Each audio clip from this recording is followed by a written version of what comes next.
Hey, what's up, Unbroken Nation? And so, I mean, between having gut dysbiosis happening, all the processed food in the world, knowing that so many of the medications we take, both over the counter and pharmaceutical, are damaging our gut health from the way that we sleep to the things we consume, the whole thing top to bottom. Yeah. I'd love if you would just explain the importance of gut health when it comes to the correlation of trauma. Yeah. I actually just was teaching on this yesterday about the gut brain axis because our gut and our brain talk so much. Our gut and our brain are the two biggest portions of our body that communicate to the rest of the body what it's supposed to do. And so the gut, when we have what I would call a leaky gut, which many people know what that is, a leaky gut is where the lining of your mucosal lining of the stomach is incapable of receiving nutrients properly. And so a lot of times it's what causes food sensitivities because too big of particles are lining instead of looking nice and tight. It's supposed to look like this, like little fingers all along.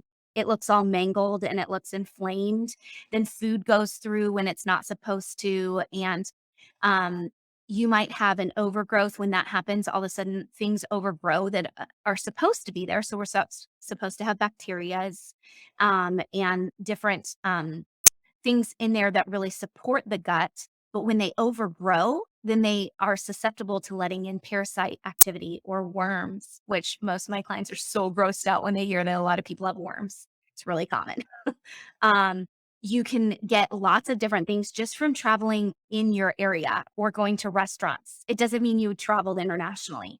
When that happens, the gut causes all these problems with digestion. Well, digestion is the key way that our body processes what we need to be able to function throughout the day, right? We eat all day long, and eating is so key for our survival. And if the gut is in dysfunction and dysbiosis is happening, then our digestion is super off. So then our pooping is off.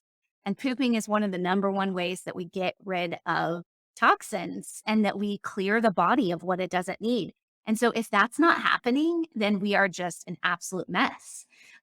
So many people come to me with that. And so we have to deal with that.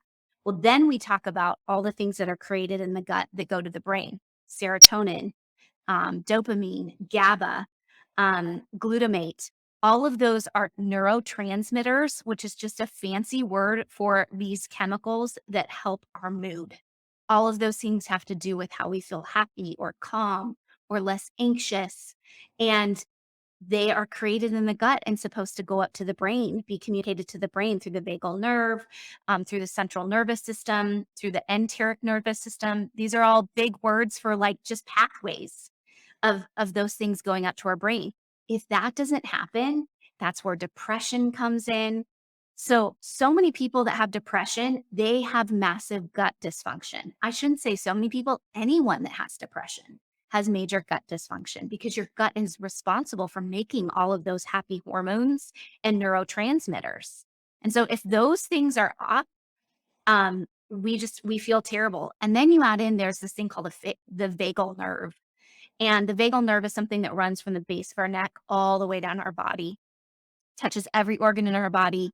It's responsible for pulling us out of fight or flight and putting us into rest and digest, which our body needs to be into to be able to process all the nutrients that we need. But many of us exist in this fight or flight state all the time, especially if we've had trauma. And so that vagal nerve is a huge transit system for gut things in the gut that need to go up to the brain. Guess what? If you're in fight or flight, it tells your body, not right now. We're not going to do that. We don't need to transit that. Well, that's a problem because then you're doing it all day, every day if you're staying in that fight or flight.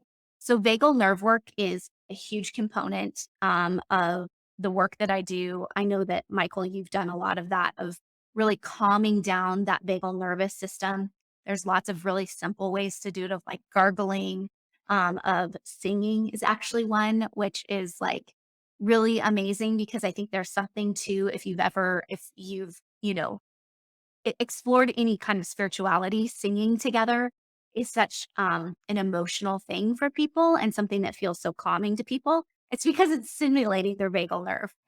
And then You can also do different exercises of breathing and deep breath work and yoga work that really encourage all of that. So you have to deal with the gut.